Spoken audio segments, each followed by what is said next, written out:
Your dream, your life, the things you want, you're one decision away. One relationship, one meeting. One event like this, one thought, one emotion from completely changing your life.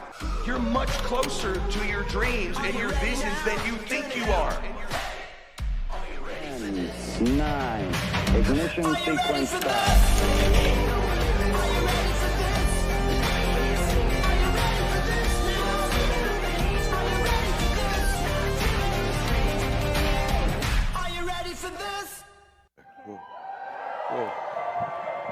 All right. Hey, you guys. Let me hear you. All right. Thank you. Grab a seat. That was a cheesy-ass video. Sorry about that. Sorry. Y'all doing good? Okay, I got an hour. What do you want to do? Tell you what I want to do. Let me be really clear with you. I want this to be a life transformative hour. I want this to change your life. So although I'm ranked like the number 1 or 5, depending on the poll, speaker in the world, I'm actually not a speaker. I'm an entrepreneur. And so when I get a chance to speak, I take it really seriously because there's things I know about you I'm going to share with you as I speak today. But even more specifically about being an entrepreneur, I really feel home at EXP because the first business I built was this exact model. So I built my initial wealth recruiting and building people and building teams. So I know a lot about what you guys do. I'm going to talk about that today. You want to hear a little bit about that? Say yes. Cool. Also, Glenn is a friend of mine and a tremendous leader. You guys are in great hands. You're telling me backstage you're really the only real estate organization that even made a profit the first quarter of this year, and we're gonna make a lot bigger one the second quarter when we're done here. So you guys ready? Say yes.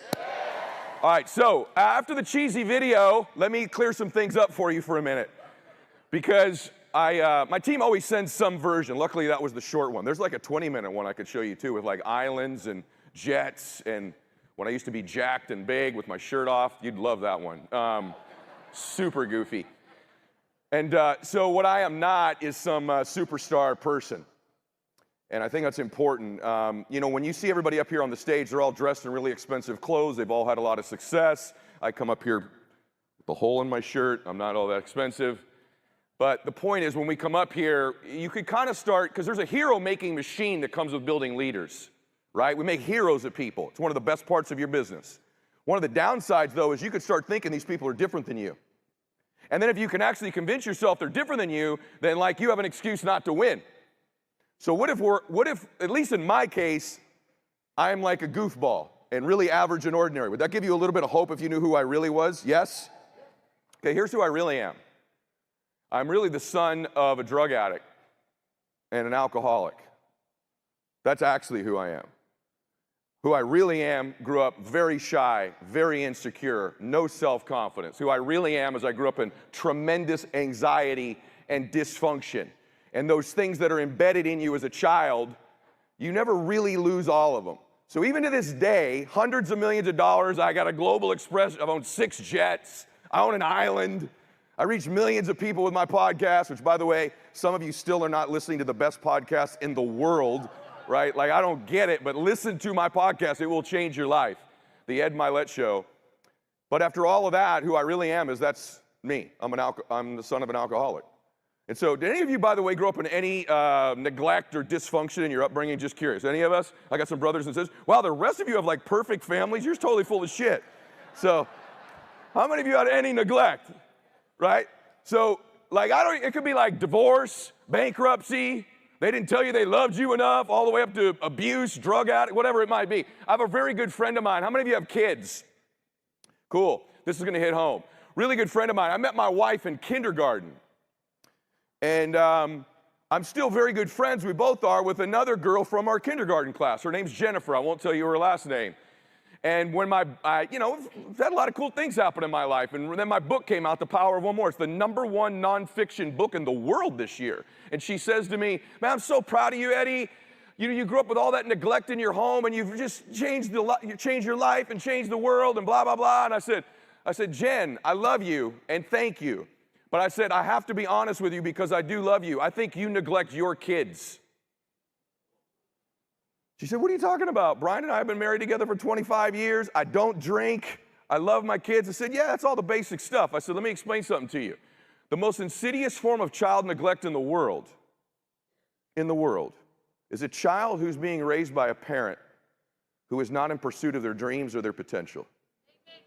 That's the number one form of child neglect in the world. And the reason is because with our children and most things in leadership, it's caught, not taught. It's caught, not taught. Your kids are catching from you that it's okay to settle. You can be anything you want, sweetheart. At some age, they grow up and go, well, why aren't you, mama? When you walk in a room someday, everybody's going to know your name. Well, what's up with you, Dad? You can be anything you want. You can be happy. You know what your kids really want for you? They want you to be happy. And they know whether you're not. You can fool them a little bit. They'll still love you, but at some point your kids figure out by the way, you figured out who your parents are, didn't you? They drive into school with you in the morning. They know whether you're happy. They know whether you're winning. They know whether you're going for it. They know whether you're stretching and growing. They know. And you're neglecting them if you don't go for it. The good news for you is you are very special and unique that you're a part of EXP, because what you're at least saying is, I don't want to be average and ordinary. I want to try to do something great with my life. And what we think in our life is that because we haven't succeeded before, or we got something in our background, I got a divorce, you don't know I cheated here, I lied there, I'm average, I've always been invisible, we begin to disqualify ourselves and say that's why I won't win in the future. And nothing could be further from the truth. I'm going to prove that to you in a little bit. Now, let me give you a spoiler alert.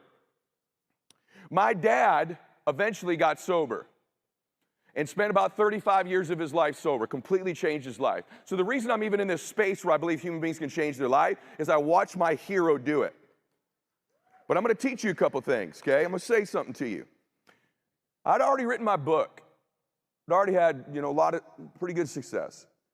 And I was laying in bed about 8 months ago, and I woke up crying. My wife's not ever seen that before. She's like, what's wrong? I said, babe, something just dawned on me. I can't even believe I've never thought about this before. I said, someone helped my dad. Someone helped Daddy. She's like, what do you mean? I said, someone helped my dad. When my dad was going to lose his family, my dad was actually going to take his life. And I don't even know where it happened. In some bar, alley somewhere, some precious human being stepped forward and said, I can help you. And that person, they didn't know it in that moment, but they were doing something great with their life. They helped my father get sober. And you would say to them, they don't know that when they helped my dad, that someday I was his son. And the ripple effect of helping that one human being has reached millions of people on all the continents on the planet. Now, why is that? Here's what's crazy, because you don't understand the power of helping one more person. You still don't get it. Listen to me. What qualified that person to help my dad? What were their qualifications? Do you know? Here's what's crazy. The very things that they would think disqualified them from ever doing anything great with their life. You know what qualified that person to help my dad? They were also a drug addict at one time.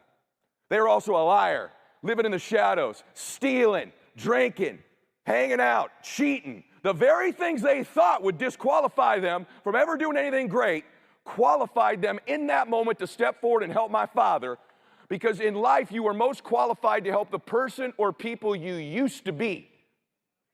And that's the power of your recruiting model. That's the power of EXP if you get it. Put your phone down. Put your phone down. There's a guy worth $800 million talking.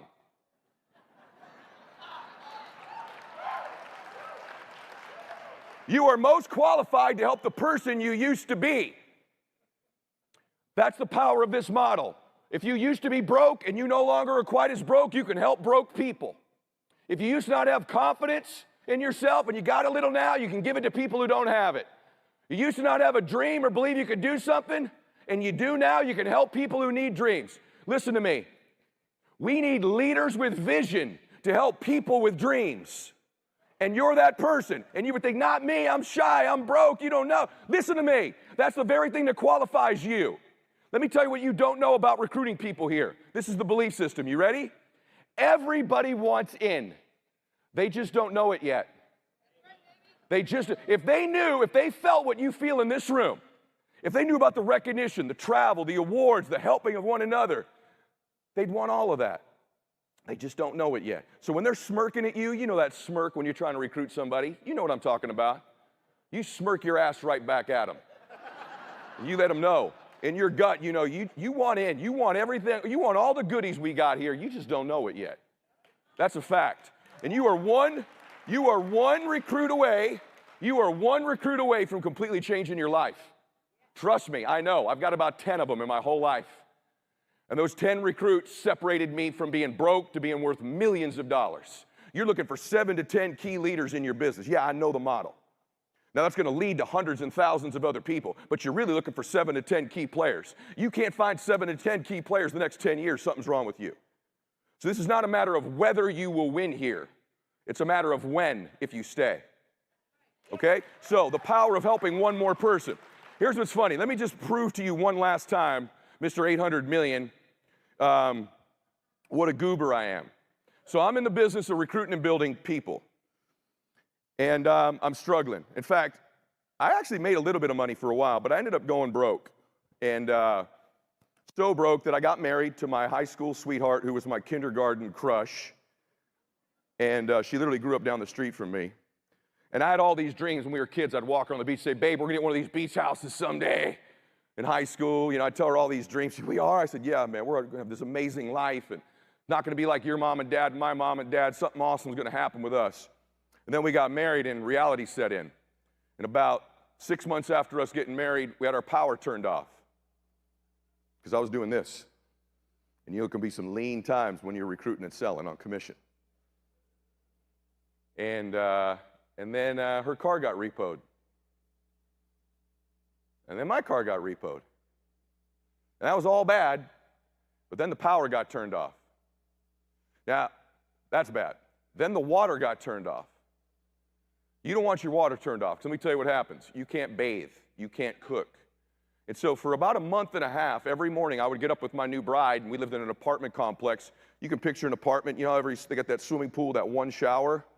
There was an outdoor shower there, and we would get up every morning and grab our toothbrush and soap and shampoo, and I would walk down with this girl who I'd told we were gonna live on the beach someday, and I would hold a towel up while she took a shower outside and brushed her teeth. And then we would switch. She'd hold the towel up, and I would. Our neighbors all knew what was going on, and I would walk up the stairs of our apartment completely ashamed.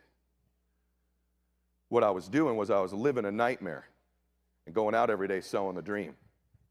Some of you really relate to what I'm talking about right now. How's everything going? I remember going, unbelievable. When I'd recruit, how are you doing? Like you literally wouldn't believe it. I wasn't lying. And then I made a little bit of money, and I told her, I said, here's why people aren't buying from me. Let me tell you what happened. I drove to LA, I'll never forget this. I ran out of money, and I had to get $20 to go to the ATM to get gas to get back home after this appointment I was gonna have. And I was praying literally, Lord, please let there be at least $22 in there, because if there's less than 20 in my account, it won't spit out any money because it only spits out 20s. And there was 17 bucks in there. So I couldn't get any money out of the bank. So before my appointment, this is a true story, just to give you a little bit of hope. Before my appointment, there's a McDonald's here and a Chevron here. And I spent 30 minutes at that Chevron begging for money for gas. No one would help me. I went over to the McDonald's, and I literally walked in the drive-through line with people in their cars, and I got a man to give me $10. And I told him, give me your contact information, sir, I'll send it back to you. And I did. I got in my car. Back then, I don't know anybody old in here enough to remember, but I drove a Honda CRX. Anybody remember Honda CRXs? Oh, we got some people in here. It's got some old people. Cool. So I rolled up. My Honda CRX was a hoopty, so what I would do on all my appointments is I would park a block away and then walk to their house so they wouldn't see that I was broke, how unbelievable I was doing. And so I parked my car a block away. I went in, I gave my presentation, blah, blah, blah, blah, blah, blah, blah. When I was done, they go, this was great, let us think about it, which was code for, no, please get out of our house. So I get out of the house, and I'm walking down the block, and I got to turn to the right side to go where my car is on the other block, and I see the glass on the sidewalk. Back in those days, everybody was stealing car stereos. If you had like a Alpine or a, what was the other one? Kenwood. Now I know there's some old people in here. Alpine or Kenwoods, they jack your car stereo back in the day. But I remember walking, I had like 100 yards to go. I'm like, well, this is weird. I got a Sanyo. Nobody wants my Sanyo. And I get up there and they didn't take my stereo. You know what they took? My passenger seat. They stole my passenger seat. You have to be really down on your luck to have your water turned off and someone pursues your passenger seat out of your car. You got to be a very specific criminal to be in the market. I'm on the hunt tonight for a passenger seat of a Honda CRX. And my dumbass with no water, just begged for money at the gas station, rolled up with exactly what they were looking for. The next 4 months on recruiting training appointments, literally, if you were my recruit, you rolled in my Honda and you sat on a rock I grabbed out of the landscaping of my apartment complex. That was your seat. And I would literally say to you, hey man, fasten your seatbelt. That's the truth. I haven't told that in a long time. And then I made like $6,000. I saved $6,000. I said, babe, the reason I'm failing, no one thinks I'm successful. I need a Mercedes. If I were growing in a Mercedes, you know, some of you believe this BS too. Man, once I start making money, then I'll recruit. That ain't how it works. You got to recruit to make money. So I'm like, all right. So I went and looked in the penny saver. I clicked, guys, back there. I don't know if y'all can feel my clicker, but I'm clicking up here. Here we go. I'm clicking, but it ain't clicking with me. I don't think your clicker works, everybody. In fact, I now definitively know it doesn't. So if you got another clicker, bring it to me. Anyway, so I look in the penny saver, and all the Mercedes like 60 grand, 60 grand, 60 grand, 60 grand. I find this one that's 6,500 bucks. It says Mercedes-Benz SL, kinda. True story. In parentheses. I'm like, that might be my speed. Read a little bit longer. It's a Mercedes. It's not a Mercedes. It's actually a Chrysler LeBaron kit car with a Mercedes-Benz body. Anybody even know what a kit car is? You're a well-adjusted human being if you don't know. I do know. And what a kit car is, this ain't a real one. This is a Chrysler LeBaron, and they weld the body of a Mercedes onto it, so you got a fake Mercedes. That's what this was. But beggars can't be choosers, so I decide, by the way, this sucker had a stereo, top of the line, Jensen 7-inch motorized touchscreen on the head unit there, MB quart for the front speakers, got infinities in the rear. So I drive down to this lady's place. She's got this car there.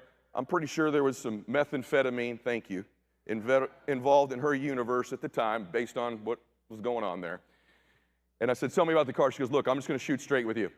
You can fool about 50% of the people. I said, why? She goes, well, it's 2 feet longer than a real Mercedes, so people that really know the cars are going to laugh their ass off at you. And she goes, and when I say laugh, I mean like almost fall out of their own car laugh, pointing at you. The other little glitch is the real one doesn't have a back seat. This has a back seat. Oh, also the heater blows full time when it's August, so that's going to be an issue for you too. I go, anything else? She goes, nah, that's probably about it. She goes, by the way, you seem very persuasive. You might be able to persuade 70% of the people. I said, all right, I'll take it. I'll give you 5. She goes, give me 6. I got 5,500. She goes, deal. Oh, she says, this is the power of one more. She goes, oh, by the way, one more thing. I go, what else could there be? She goes, well, you know how like a regular kit car? I go, no, I don't know what a regular kit car is. She goes, well, a regular kit car, like the body's welded on to the LeBaron. This one's not welded on there. I said, well, how's it on there? She goes, Velcro. I go, what did you, take your hand? I literally said to her this. I said, ma'am, please remove your hand from your methamphetamine-infested grill right now. Okay? What did you say? She said, it's Velcroed on there.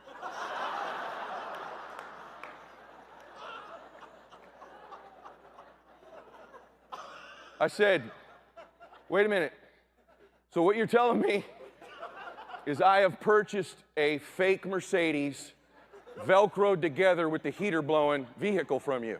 She says, yes, honey, you have. And she goes, oh, by the way, one other thing. when you pull up to a stoplight, don't give yourself enough leeway where you don't brake fast. Because if you brake fast, the front left headlight, the Velcro's loose, it'll fly out into the intersection. True story.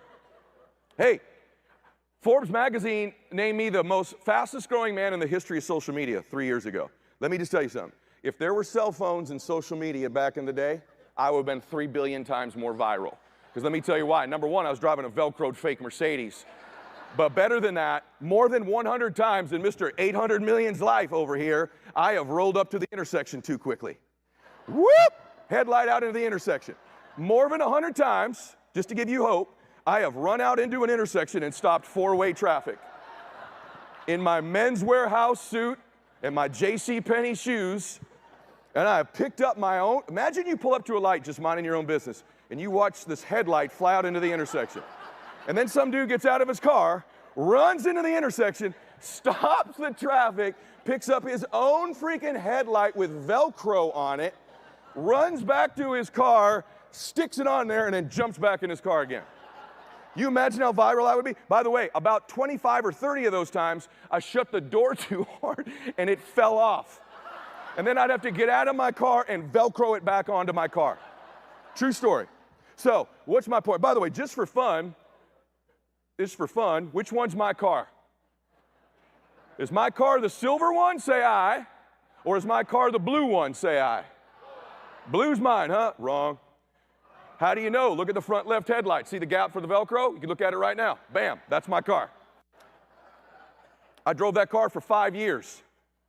The third year I drove it, I made $770,000. Oh.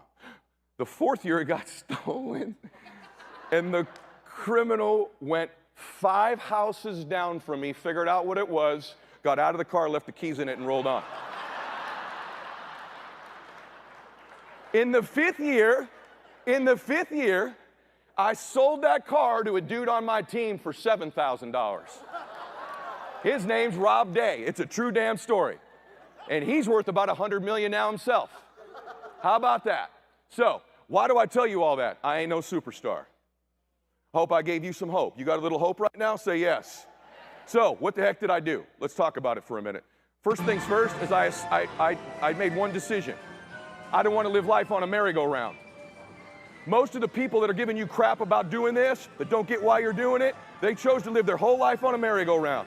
Just see the same stuff, slowly but surely, every day of their damn life. Same people, same places, same things, same thoughts, same everything. You've decided by doing this, you don't want to live your life on a merry-go-round. Let me tell you what you're going for. Excuse me, go back. You're going for this. You're going for, hopefully this will go. Let's see. You can play that. Nope, it doesn't. You're going for, it should, play that, guys. Click play. There we go. You've decided, just so you know, you're living on the roller coaster. It's going to go up, woo! Then you get to the butterflies coming back, up and down, fast. And when you watch someone get off a merry-go-round, like, yeah, that was great, let's do it again. Watch someone get off a roller coaster, yeah, baby! That's the life you've chosen. But it's going to go like this. I'm 52 years old. I'm still on the roller coaster. 9 weeks ago, I had a heart attack backstage before I spoke. 9 weeks ago. Unexpected things are going to happen to you in your life, right? But guess what? I'm here today. I've lost 30 pounds. I got to lose a little bit of muscle, but I've done it. Here's what I've developed in my life. Let me tell you what I've developed in my life that's worked for me. I've got 2 skills that I've made the money with and the influence. I want you to hear this. Napoleon Hill says in Think and Grow Rich that if you can survive the temporary, on the other side of temporary pain, you meet another version of yourself. If you can survive temporary pain, on the other side of temporary pain, you get to meet another version of yourself. It's a pretty powerful thing. I only have 2 talents. I'm not particularly smart. I'm not. I'm well read, but I'm not particularly bright. I don't think I'm wired with a whole lot of self-confidence, maybe even to this day. Yet I coach some of the top human beings in sports, entertainment, politics. I'm one of them. How'd that happen? I got 2 talents. Want to know what they are and how I got them? You curious? Let me tell you how I got them first. Let me tell you what they are. I love people. And I'm really present with human beings when I'm with them. And they feel something. I read them well. That's why I'm telling you, that's why my podcast is different. You can see someone get interviewed on one show and on mine, it's totally different. Matthew McConaughey said, man, hey man, I've been interviewed 3,000 times in my life. This is the best interview of my life. Just happened. I have a presence with people and a love for humans, and I read them real well. There's an energy you'd feel if you were with me. You'd probably feel like you're the most important person in the world, because I think you are. I want to remind you something about you, just so you know. No one's told you in a while. You were born to do something great with your life. Like, just listen to me. You were born to do something great with your life. And you may not know it when you're doing it, just like that guy that helped my dad get sober. He didn't know it at the time, but he was. I'm good with people. Second thing, I'm a good communicator. Those are my 2 skills. That's it. That's it. Let me tell you what they come from. Did I mention I was the son of an alcoholic and a drug addict? Comes from that. I have a mom and 3 sisters, and when my dad would go on these drinking binges, he would say, hey, when I'm 5, you're the man of the house, boy. You take care of your mom, your sisters when I'm gone. I would literally sleep on the inside of our house, blocking the front door so the bad guys couldn't get in. The Bible talks about the sins of the father. When my son Max was born, he grew up in a loving, beautiful home with an unbelievable mom and a decent dad in me. And when he was 3 years old, I found him sleeping in front of our front door. It's caught, not taught. It's in your DNA, it's in your legacy. Whether you're happy, whether you win, whether you're prosperous. So when my dad would come back, I would have to read my dad when he would come through the front door. I had to read his physiology, his language, his tie-tied. I didn't know whether he was drunk. Because if he was drunk, I would say, Mama, go upstairs and take a bath and take Mimi and Andrea and Erica with you. And I would be left downstairs with this man. I will never talk about what would happen when I was left down there with him. Never will. But I would have to read him. So I became unbelievably present with people in that moment. Little did I know God was giving me the gift of that terror and anxiety and worry that he was developing in this little boy, the greatest gift he would use in his life to reach millions of other human beings. On the other side of that temporary pain, as a grown man, I would use that skill to change lives and to make lots of money. The second thing that would happen is if my dad was drinking, Mama would go upstairs. And if he was sober, we would just have dinner. But most of the time, if he was drinking, I would have to then talk to him and change his state and his physiology. I say, Daddy, yeah. My whole goal was for him not to get to the liquor cabinet. Because if he went to the liquor cabinet, even though he was already drunk, my dad would have 8 Beefeater gins back to back. Well, I thought every dad did that. In fact, in baseball, I wore number 8 my entire career because of that. I was familiar with 8. I see 8s everywhere because of that. So if he was, I had to try to get him away from there. And so I would tell him, hey, Daddy, yeah, how was your day? Yeah, that's all right. I'd say, well, I hit a home run in baseball, and I hit a triple to left center. I got a 93 on my spelling test. You did? Yeah. Where'd you hit the triple? I was left center, and I slid in head first. Jimmy's tag was late. It was? That's awesome. So did you have any good meetings, Daddy? And I would get him over to the couch. He goes, well, one of them was. And if I could get him there for an hour or so, he'd sober up, and nothing bad would happen. And I could have Mama and my sisters come back downstairs. Those 2 skills, that surviving that temporary pain. See, all pain is temporary. Everything in our life is temporary, with the exception of our souls. Even our bodies are temporary. I was with my father when he passed away. I was holding him in my arms 2 years ago. And I watched my dad leave, even though his body was still there. It's all pain's temporary. If you can survive it, and you can know that, on the other side of every pain you go through, you will develop new versions of you. This market's not real good, is it?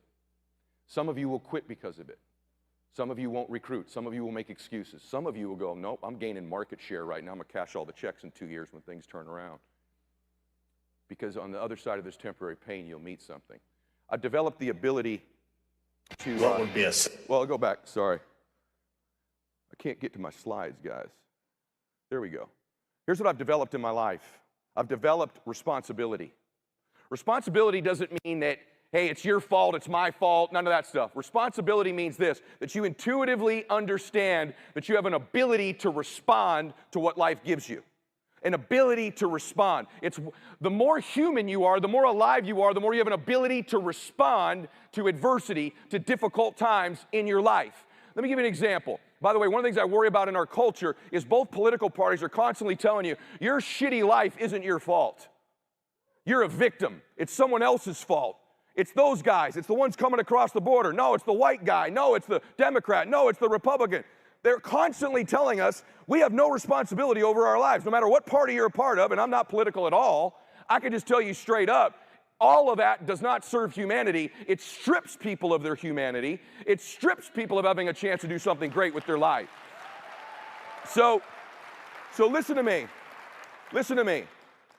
You take a person here, and if I shook them and they didn't respond, you go, wait a minute, what's wrong? When I poured water on them and they didn't respond, and then I gave them a defibrillator and they didn't respond, your conclusion would be they are what? Dead. So to the extent that you can respond is the extent that you're alive. And what I've done in my life is I've decided and developed the knowledge that I have an ability to respond and that there's always a way. There's always a choice. No matter how bleak, how dark, how bad, how horrible it seems, there is a way out. There's always an option. God will always give you a door out if you're looking for it. You've got an ability to respond. Say amen to that. Yes. How do I know? How do I know? Let me just tell you something. I'm walking on the beach with my wife at that time, back in the day. And I remember coming back to the house. My dad was sober then. And by the way, only my dad, this is hilarious. My dad got sober on 4/20. Dead serious. Only my old man's sobriety birthday, and we never celebrated his real birthday, April 11th, ever again. Every year we celebrated on 4/20. But I was walking on the beach, and I came back. I said, hey, Dad, I want to live. I keep telling Christiana, I'm going to get her one of these beach houses. Who are these people that live on the end of the earth? How do you get there? That's how stupid I am. It's not the end of the earth. It's the end of the continent, but whatever, right? My dad said, I don't know. I've never met anyone who lives there. I don't know. They probably had to screw some people to get there, though, which I found not to be true. And I finally figured it out.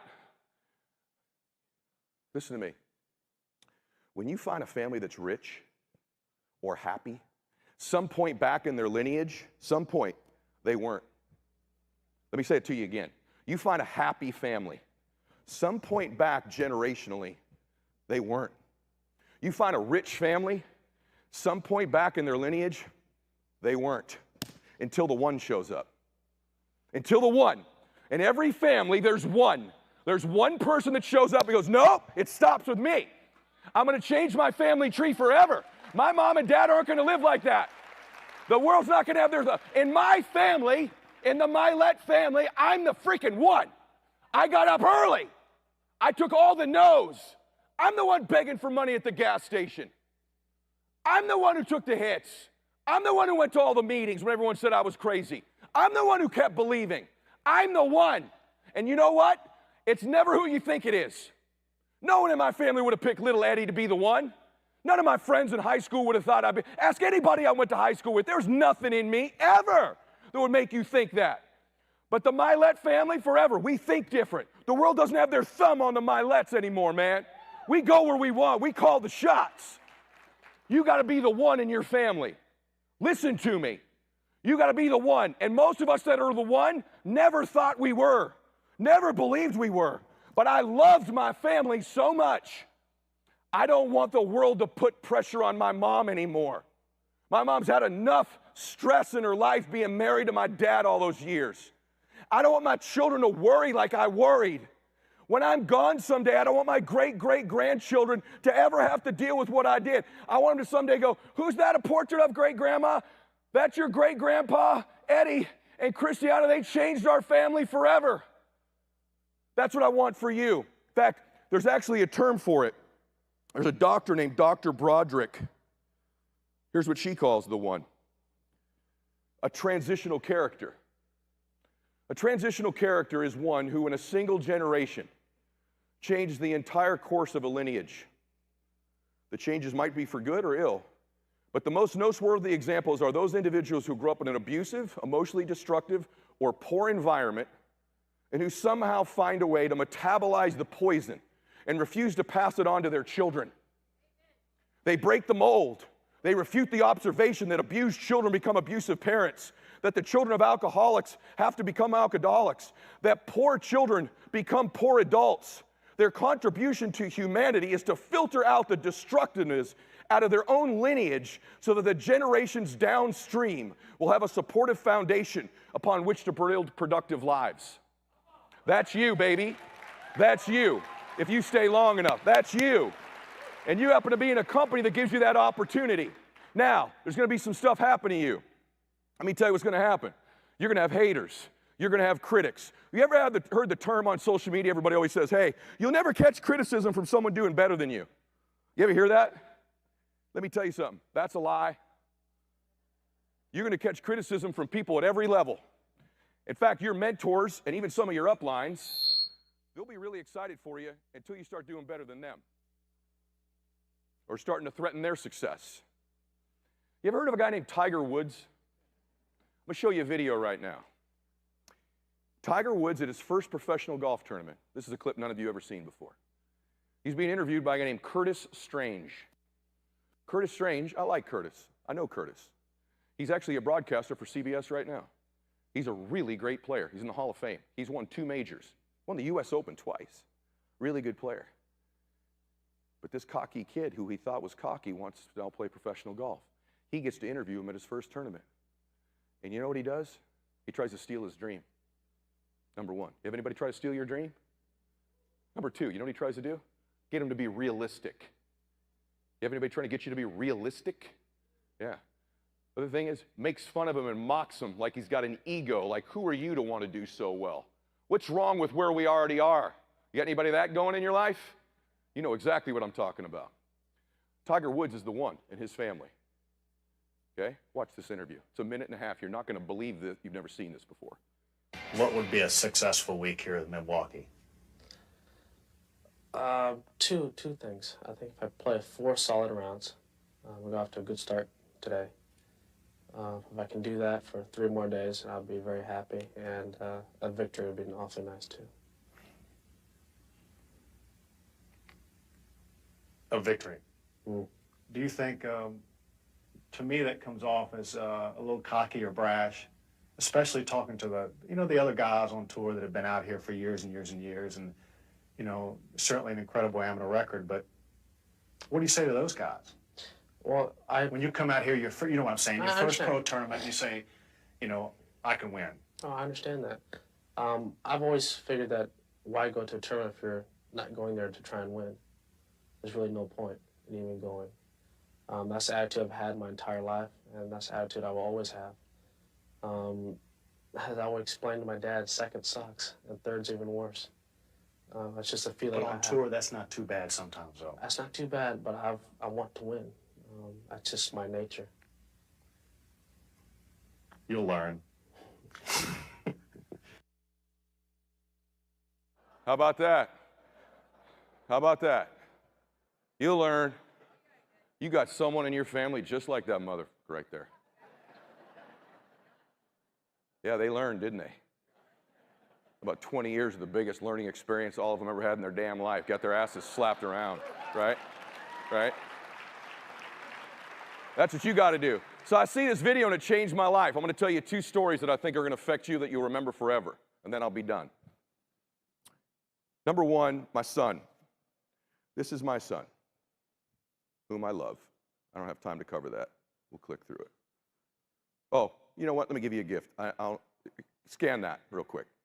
There's no upsell. If you scan that, I'm going to send you how I manage my entire day and my time. It's something that I charge $5,000 for. It's completely free if you scan that. Is it up on the screen? There it is. There we go. Scan that sucker. Okay? You go there. There's no upsell. I'm not going to give you something free and then send you an email saying, buy my course. I don't have a course. Just do that. If you miss the scan, go to edmylett.com, put your email in there, and we'll send it to you. It's my gift because I love this company. I think Glenn's a wonderful dude. And by the way, I just want to see you change people's lives. I want you to do for human beings what that guy did for my dad and what I've done for lots of people.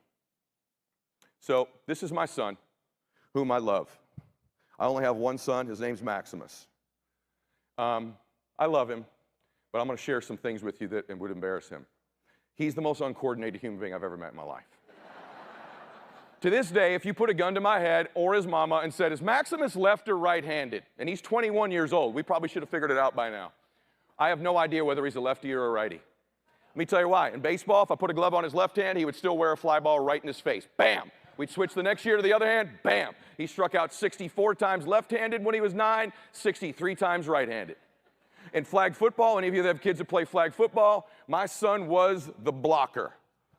You know what that means. Don't give that kid the ball. Okay? Basketball, played a whole season of basketball. Actually, 3 seasons. He scored 2 points in 3 seasons. And here's the one that he scored. He went up to grab a rebound, missed it, turned to run back the other way. The ball bounced off his head, went back into the basket, and he runs down the court like freaking Jackie Moon or something, like he had scored. Played golf, lefty, righty, lefty, righty. In fact, for a long time, in the same golf bag, he would have some left-handed clubs and some right-handed clubs. And it just dawns on me as I look at this picture, look how he's standing. That you know anybody with any coordination who stands like this for a photograph. What is he doing? So we finally settled on golf, and we moved to the desert. So I want you to picture this. And you can see in that picture right there, I was probably dabbling in a little bit of creatine at the time. Let's just call it creatine. And and that's very little creatine, quite frankly. There's some other photos I could show you where there's a lot of creatine. Anyway, I'm transparent as anybody you'll ever hear speak. So we decided to settle on golf. Well, where we moved, it was all professional golfers and their sons. So here's what you got out there. You got Mr. Creatine. I'd mainly wear a tank top. I got tattoos. I'm jacked. My son's wearing ragamuffin golf clothes with used golf clubs, and we're playing against Joe Blow and his son. They got matching Ricky Fowler outfits. The dad's won on the PGA Tour. The kid's got 3 golf instructors, a fitness guy, a massage therapist, a chef. Max has me. So we played for 3 years on this tour, about every single Saturday. And I did this because you could caddy for your son, and I'm busy, so it was 5 hours with my precious son. We finished last in every tournament for 3 years. When I say last, I mean last by a mile. This is a true story. If you don't believe it, my son tells it on my podcast. And so we had finished last every year. And by the way, it got to the point where we didn't even try to win. I would literally tell Maximus, hey, Max, you know, Dad, when you get out of the car to warm up, I say, you know, Daddy won't love you anymore if you win today. And I won't love you any less if you lose. He goes, I know, Daddy, and he would kiss me and go out to the course. When he would get home, his mom would never ask him, what did you score? It was always, did you have fun? Max goes, man, Daddy and I had so much fun. We talked about birds, and we talked about grass, and what I'm doing at school. And he's such a sweet boy. He'd tee off and top one right in the lake. Okay, hey, Dad, we're having fun. I'm like, yeah, Max, we're having freaking fun, right? And the other kid would like bomb one. Good shot, Jacob! And they're just looking. I'm like, you know the object here, right? So we played for 3 years. We're halfway through the 4th year. This particular day, our life changed, and your life could change right now. Let me tell you what happens. By the way, well, I'll tell you what happens. We played 9 holes. Max is 11 back. He's in last place by 11 shots. And we're way behind because Max is playing so bad. And so at this tour, when you make the turn at 9, you grab a sandwich and a drink, and you keep going. The kids keep playing. Well, that day, the sandwiches were over there, and I'm not exaggerating. The next tee box is over there, and we were behind. And a life-changing moment happened. One of the dads who has won on the PGA Tour, and his dad has won on the PGA Tour, says this. He goes, hey, the other 2 boys, hey, guys, you guys go get over there and hit your tee shots. Max, he'll go grab your lunch. He's out of it, and he doesn't give a crap. And I watched my son shoulders hunch over like they normally do and start to walk. I said, stop. I'll give you the clean version because I think there's some Christian folks in here, okay? I said, stop. I said, what the fuck did you just say to my son? Don't you ever speak to my family like that. Ever. You understand me? Ever. Oh. I said, listen to me. Here's what we're going to do. You guys go get your tee shot. Max, you stay with me for a second. We'll be right over there, and I'll grab the food. I said, Max, and he goes, yeah, hey, yeah, Dad, yeah, we're having fun. I go, come here. Come here. Come here. And I grab him. I go, listen to me. We're going to fucking win today, Max. We're winning! But Dad, what about, we're having fun. I go, listen to me. Winning is more fun than fun is fun. Max, winning is more fun than actual fun is fun. Dad. I go, this shirt sucks. You got another shirt? I'm trying to do a change of state. He had a gray shirt on. I go, he goes, I got a blue one. I go, give me that. Take that shirt off. I go, here's your blue shirt. Max, this is the winning shirt. And I start anchoring and triggering that we're going to win in him. I said, we're gonna win, Max, we're gonna win, we're gonna win. He goes, okay. I go, listen to me, we've never done this before. You take no practice swings. We're not dicking around here. And I will tell you what club to hit, and you will hit it because you've got a great swing and you're a great player. My son would hit balls 2 hours before school every day and into the dark every day. And watch this, by the way. My son didn't have a bad golf swing. That was him warming up that day. He goes, okay, Daddy. I said, hit the driver, go get it. He walks away, and I watch my precious boy, shoulders hunched over, like he always walked, and I'm walking to get the sandwich. I'm like, God damn it, what'd I do? Possible assault. I've scared the hell out of Max. We're definitely losing again. And I remember watching my son walk up, and he's so uncoordinated. You know, normal player just tees the ball up. My son would have to get down on his knee, like tee the thing up. Jesus, Max. God. But he hits it right down the middle. And I'm walking, I get up there, I go, hey, how'd that feel? He goes, okay, Daddy. I go, great shot, great shot. We're walking, I'm grabbing, I'm anchoring. We're gonna win, we're gonna win, we're gonna win. Okay, Dad, we're gonna win. We get up there, I go, you got 120, Max, hit an 8-iron, hit this sucker 10 feet left of the hole, let's go. I've never talked to him like that before. He hits it about 20 feet left of the hole. I go, good shot. He goes, thanks. He hands me the club back. We walk up to the green. He's getting ready to putt. I go, Max, line the putt up. Because my son would just putt. I said, line the putt up. See how the other boys walk around and read? No, I don't know how the putt breaks. I don't know. My son, but now he's doing this BS make pretend reading of the putt. He's doing this. He goes, I think it's 2 feet left to right, Dad. I go, that's exactly what I see, son. Do that. Takes it back. Dunkaroonie for a birdie. Yeah, Maximus! Yeah! The other boy's bogey. And he kind of twirls the club back at me like this. I go, how'd that feel? He goes, that felt pretty good, Dad. Pretty good. All right, I go, hey, we're down 9, man. Let's go. Now he's kind of walking like this to the next tee box. I'm like, hey, you're walking like your old man now. All right, Max, par 5, smash that driver. No practice swing. Okay, Daddy. Smashes it down the middle, actually further than the other 2 boys. We get up, it's a par 5, there's a lake in front, the other 2 boys lay up because they should. We're down 9, we got no choice. I go, Max, you got 220 the hole, smash that 3. He goes, duh. I go, don't hit it. Now, just so you know, my son has never hit a 3-wood at that point in his life, 220 yards ever. So like any really good story, there's a little Jesus involved. There just has to be. Just has to be. So, I said, I immediately started praying. Lord, if this thing lands on the green, I will stop immediately 23% of all the bad crap I do. Like right in this moment, I'll never do them again. Literally never do it again. And if it lands on the green, I'll mention you in every talk I ever give the rest of my life. So my son hits this thing whoosh, in the air. Now it's in the air. Whoosh. And I'm going back to my Catholic days, man. I'm like, Hail Mary, full of grace, our Father, sign of the cross, whatever I got, dude. And it hits the wall in front of the green. And bounces straight up in the air. And lands on the green. And rolls to about 2 inches from the hole. Max goes, here you go, Dad. I go, nice shot, baby. Woo!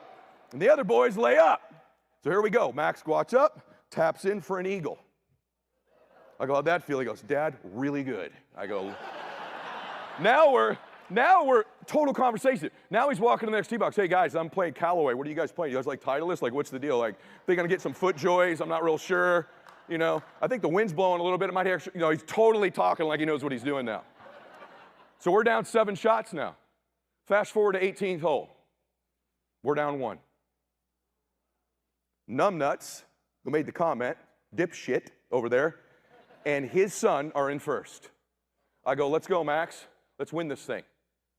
What I tell my son not to do, don't take a practice swing. It's about 100 degrees. My son takes a practice swing. Most important shot of my uncoordinated son's life, let me tell you what he does. Takes a practice swing, club slips right out of his hands, helicopters into the middle of the lake.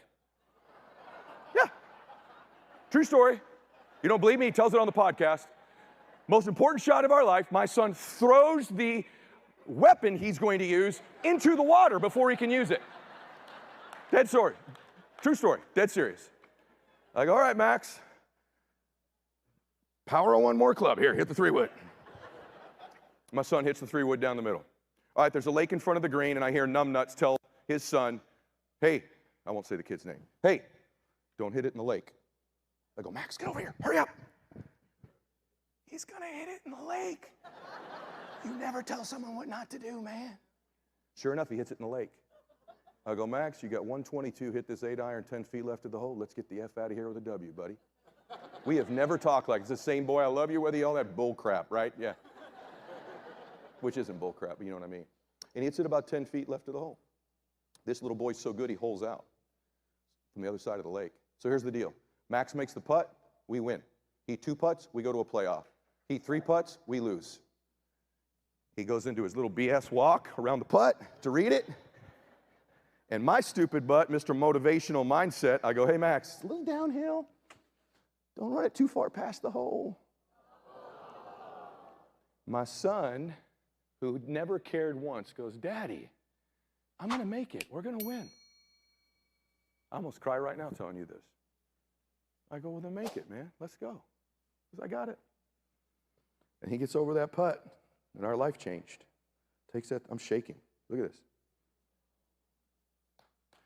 He takes that putter back, dunks it. Yes, Maximus!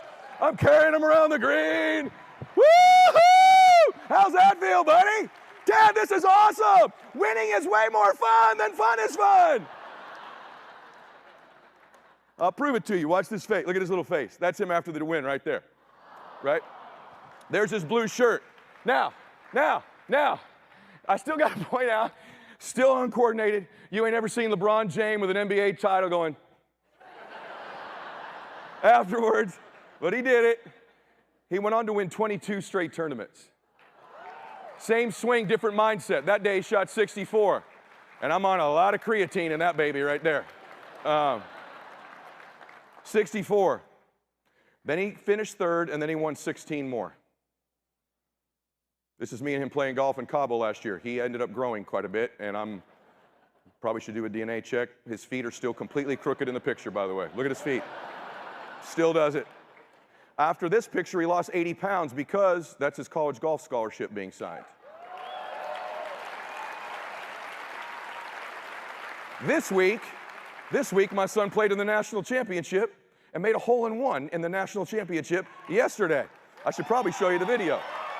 So, I tell you all this because he was the same swing, the same person, but totally shifted his mindset into winning. Too many of you here are playing with this. You're a fan. You're messing with it. You're casual. And until you decide you're going to win, nothing's going to change. And you don't have to be loud or yelling like I am. In fact, for me, at most events like this, I didn't say a whole lot.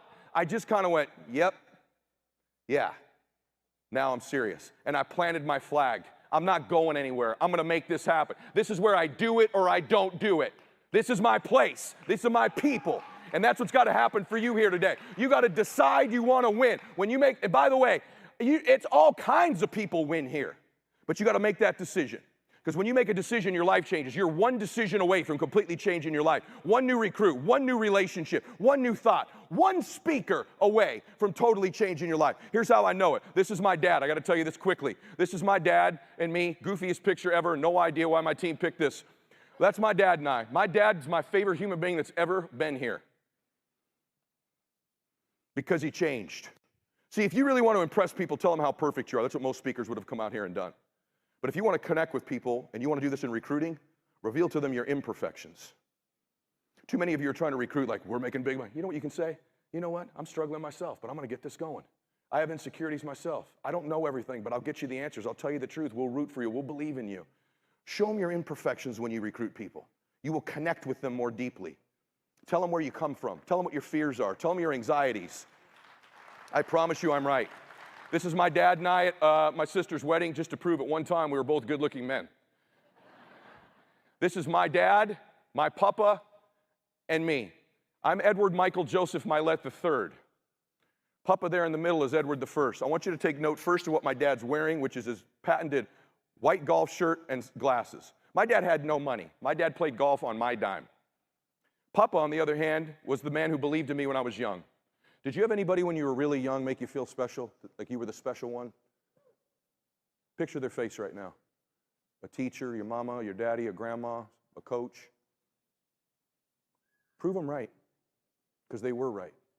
If they've passed away, honor them with who you become. A week after this picture, Papa died. The last picture I ever took with him. Papa has a 4th grade education. You wouldn't be impressed with that. Let me tell you why he has a 4th grade education. This is where I come from. His dad died when he was in the 4th grade.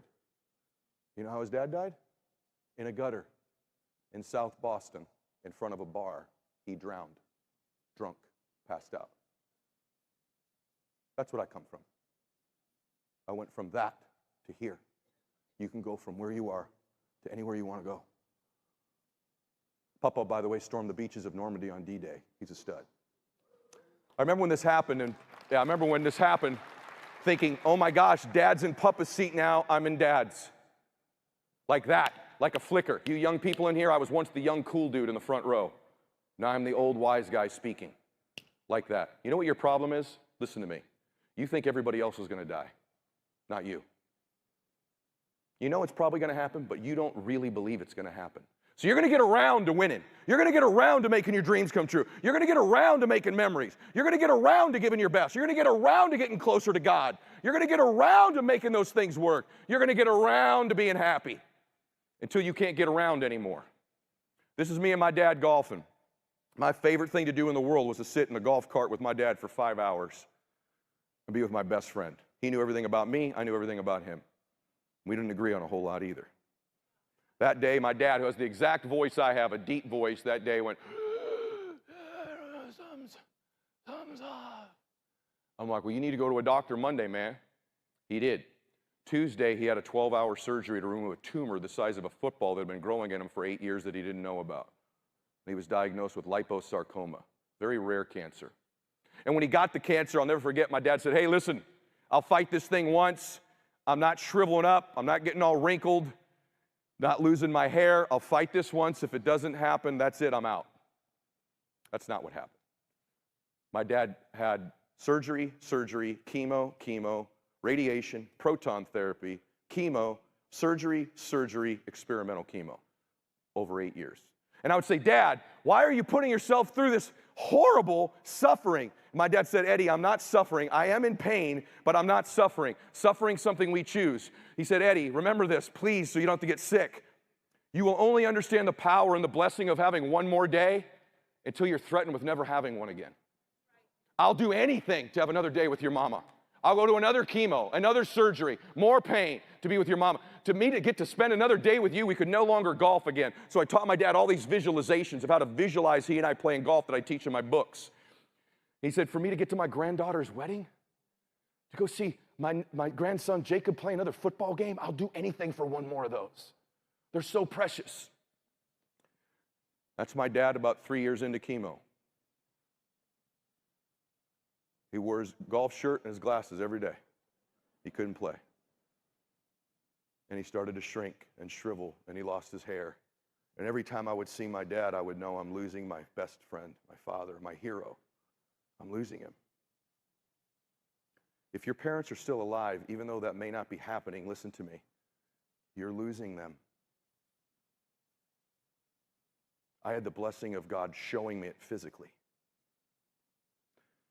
Your children are losing you. The world will lose you.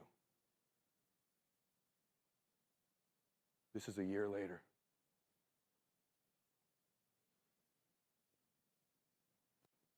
I don't give this talk a lot anymore, and I don't like giving it because I don't like this picture. He's still wearing it. But I knew I was losing him. Thank God I knew, because I sure appreciated him more. I sure listened a little closer. I sure picked up the phone when he called and didn't put him to voicemail. I sure figured out what really mattered, which is not a jet. In fact, my jet was parked a mile from my dad's house. He could walk to it. You know how many times my dad ever flew on my jet? 0 in his life. I said, Dad, let's jump on the jet and go to Maui and play golf. He goes, why would I go all the way there? I can be with my son in Chino. We can play. My dad was unimpressed with my wealth, my houses, never told anybody about it. It was always in the golf cart. You helping people? You being good to Christiana? You making sure you're getting time with the kiddos? You calling your sisters? What kind of a man are you? What kind of money do you have?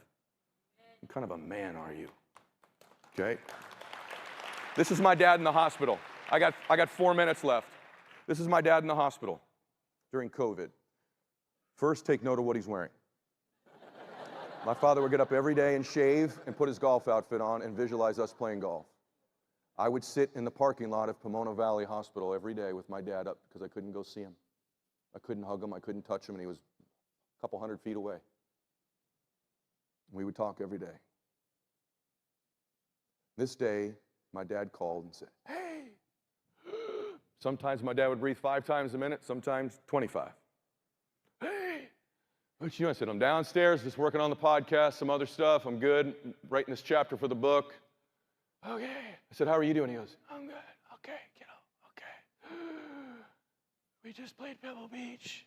I said, we did? He goes, yeah. I said, how'd you play? He goes, lights out. I just played awesome. Shot 67. I finally birdied 18. It's awesome. I said, how'd I play? He goes, oh, like shit. I go, I gotta go. He goes, all right, I gotta get some lunch. 2 hours later, the phone rang. Hello? Hey. I go, what's going on? Yeah, I wasn't honest earlier. I said, what's up? I'm not doing so good. I said, okay. He goes, I want to go home. I go, Dad, you can't go home. You know that. No, take me home. I want to go home with Mom. I want to see you and your sisters tonight. I go, Dad, stop it. We're going to get you another steroid shot. You're crazy. He goes, listen to me. It's the power of one more. He goes, listen to me. I have one more day. What? Eddie, I have one more day. Please let me go home. My stomach sank. I said, I'm going to call the doctor. I called the doctor. I said, hey, he's talking crazy.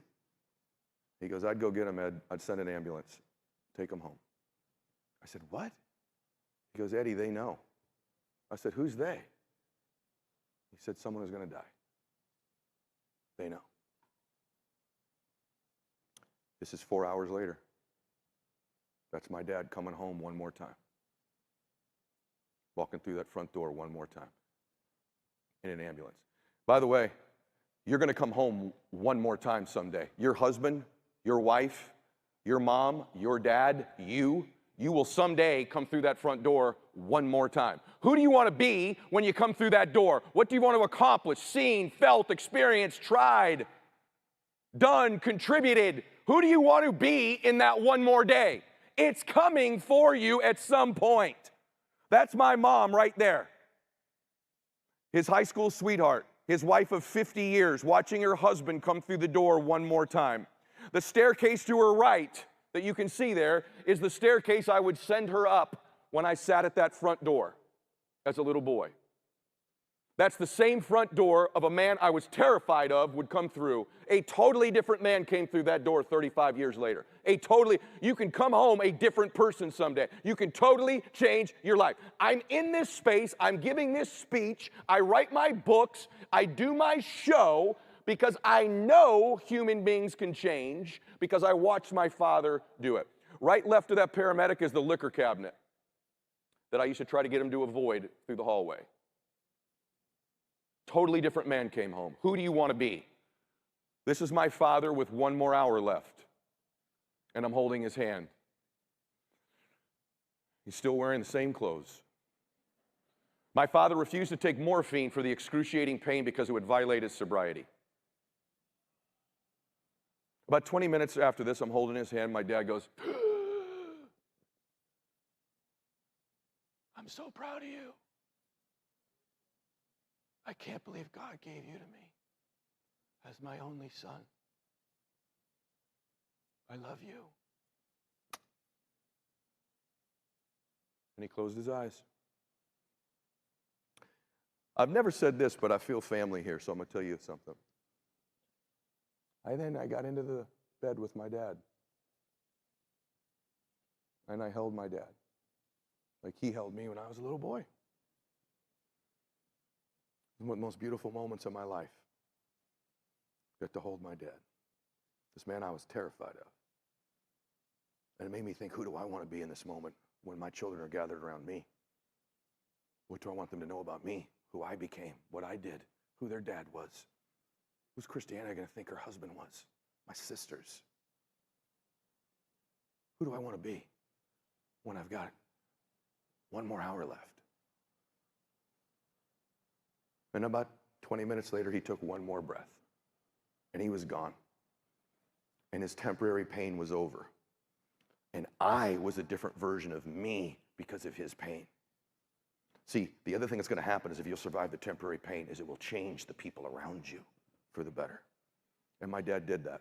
Who do you want to be in those moments? Who do you want to have become? What do you want to have felt? Because here's how I feel about my dad. You know where my dad is? By the way, I should show you this really quick and then I got to go. I found hundreds of these on my dad's bureau. You know what these are? These are all the people my dad helped get sober, their sobriety birthdays. That's just August right there. My dad paid it forward. Thousands of other people. See, my dad helped thousands of other people. I never knew it get sober. Prisoners, you name it. At his funeral, prisoners spoke, people from every background. Ed Mylett changed my life. First time I've ever heard Ed Mylett change my life, and it was my dad. He paid all those people back. See, my dad's in heaven. See, I have this really interesting feeling. I'm going to share this with you last. All I want to do is go to heaven. Now, as a Christian man, that means I want the Lord to say, well done, good and faithful servant. Get your butt in here. But I actually have a hallucination. I want to leave you with this thought.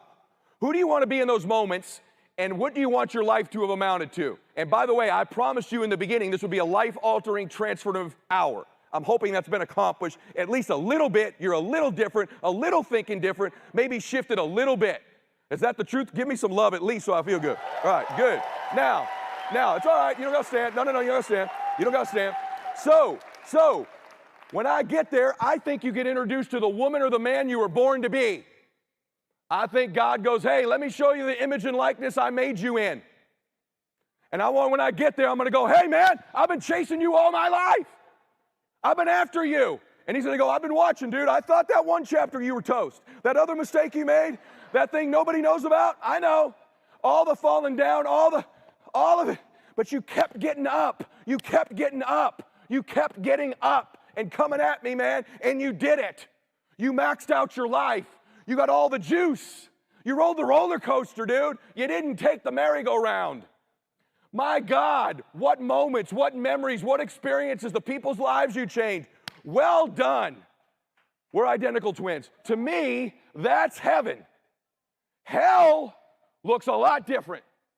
Hell is you get there and you're complete strangers of who you could have been, what you could have seen, what you could have felt, what you could have experienced, what you could have contributed, and you didn't do it all. Yeah, I was chasing you, and then the market changed.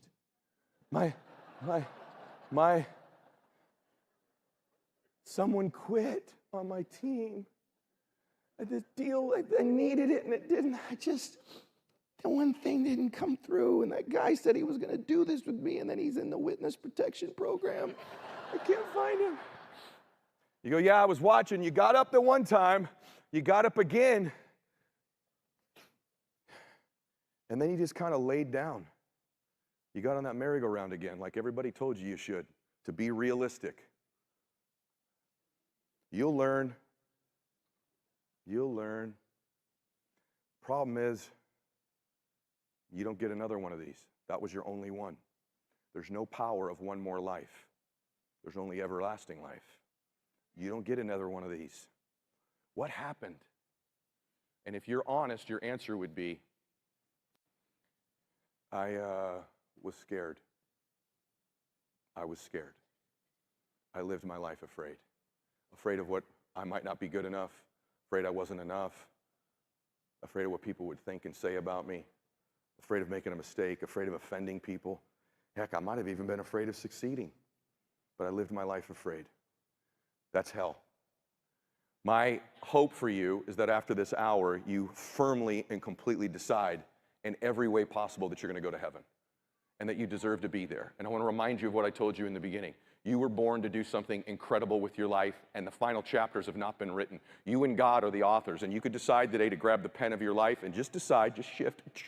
I'm going to start writing some new chapters. I'm going to start walking, talking, thinking just a little bit different. The world's going to see a little bit different version of me because this pain I'm going through, I'm going to get another version of me out of it. I'm going to get something from my pain, and I'm going to go to heaven. All right, God bless you guys. Thank you so much for your time. Have a great rest of your conference. Thank you. Thank you. Thank you.